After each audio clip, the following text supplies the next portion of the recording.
My name is Dr. Marcianne Harriott Harris, and we're here today catching forgotten moments of the vanished past.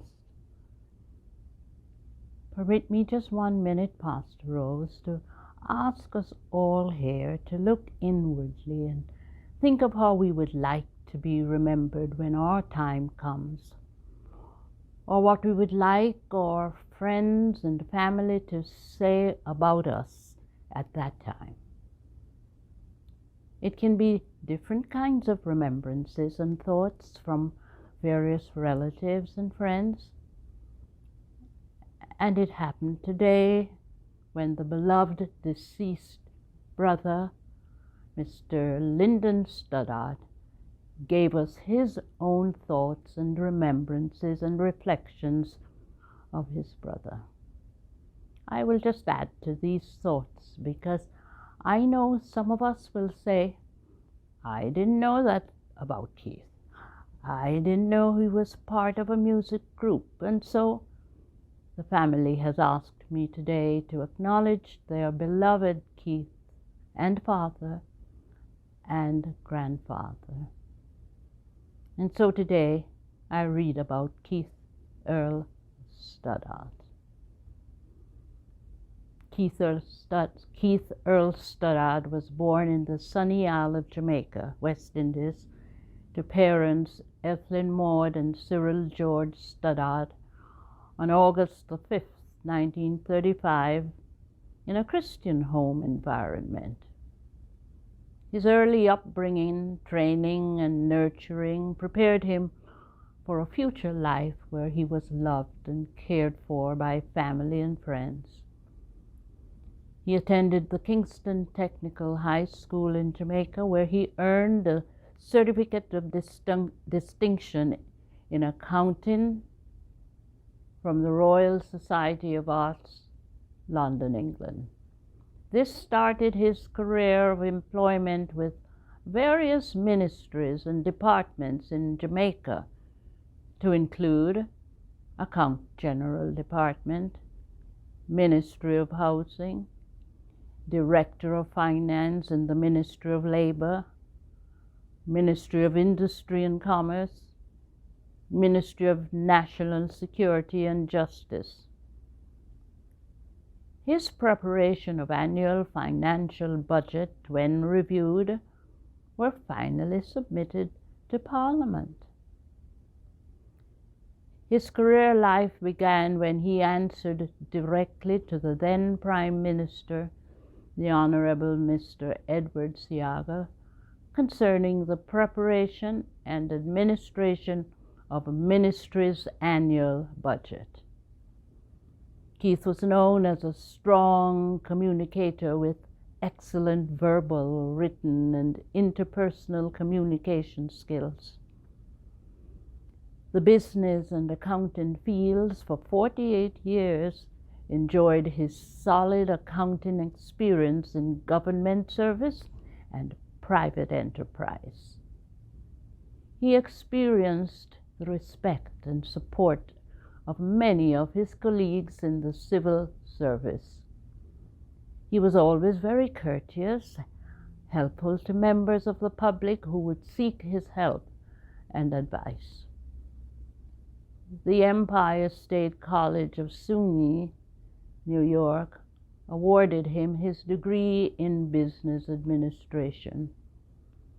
The Institute of Cost and Management, Account, London, England, did not fail to recognize his special abilities in the field of business, accounts, and bookkeeping.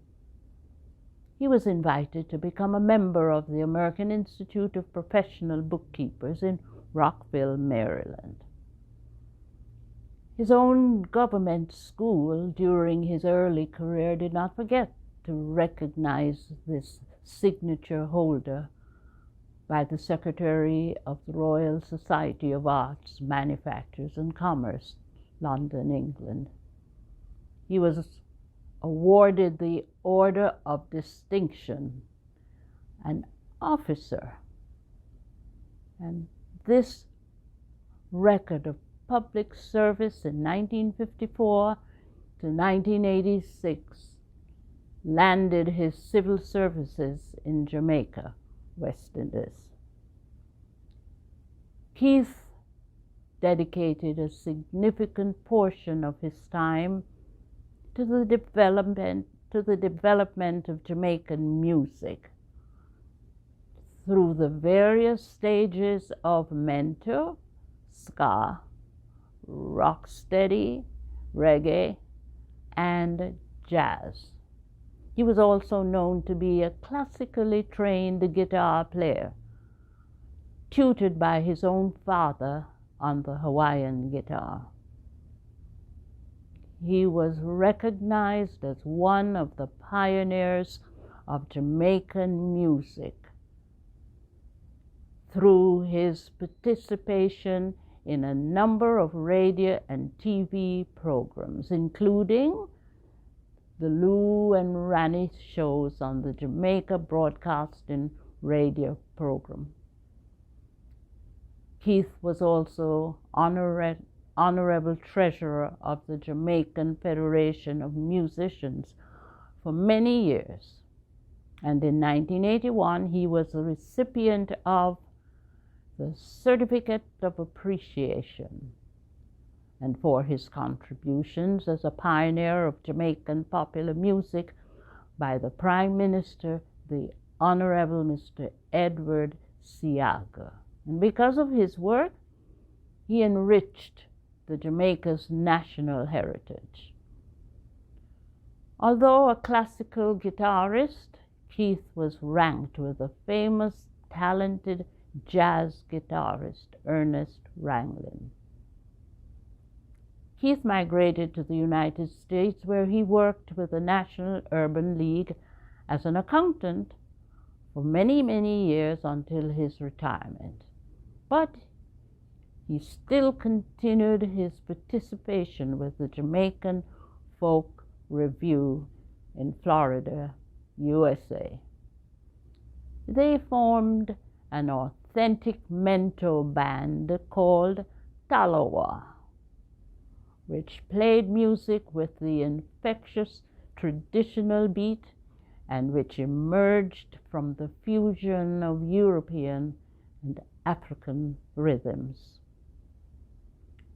With this participation, Keith continued a commitment to projecting a positive image of Jamaica and the entire Caribbean diaspora.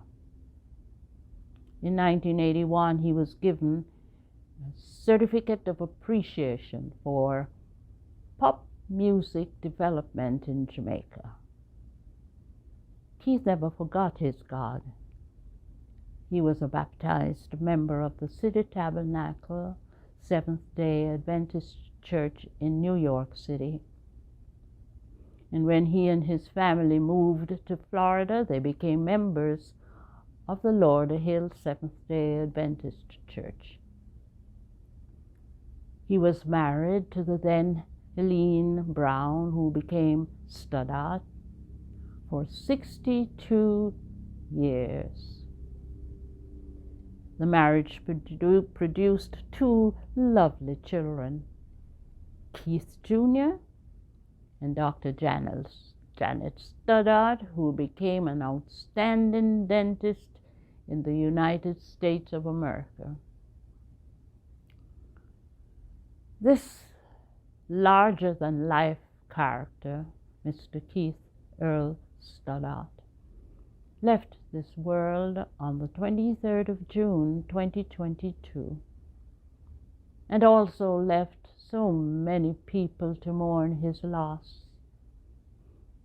His devoted wife, Helene, children, Keith Jr., his son and his wife, Sabrina, and his grandchild, Ashley, Dr. Janet Stoddart, daughter, a practicing dentist, his brothers, Lyndon and Derek, his sister, Myrna, his nieces, Marie, Sandra, Erna, and Sharon, his nephews Lawrence, Richard, and Michael, and so many other special friends and host of friends and loved ones and well-wishers here in the United States of America, Jamaica, and England. We will remember and love you always, Keith. So, peaceful rest. God awaits your coming. This is submitted by the family. Thanks to the funeral directors of Elijah Bell, Pastor Noel Rose and family, and members of the Lauderhill Seventh-day Adventist Church here in Florida, Plantation Seventh-day Adventist Church, and pastor that graciously offered the use of their sanctuary.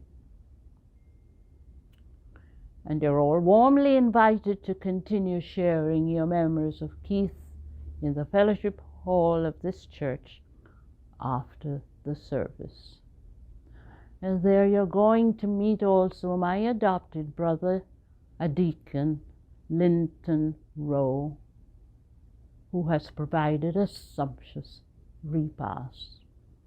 And thanks to my niece, Miss Lilibel Powell Larianago, who provided and prepared this beautiful video that you see here today. Thank you.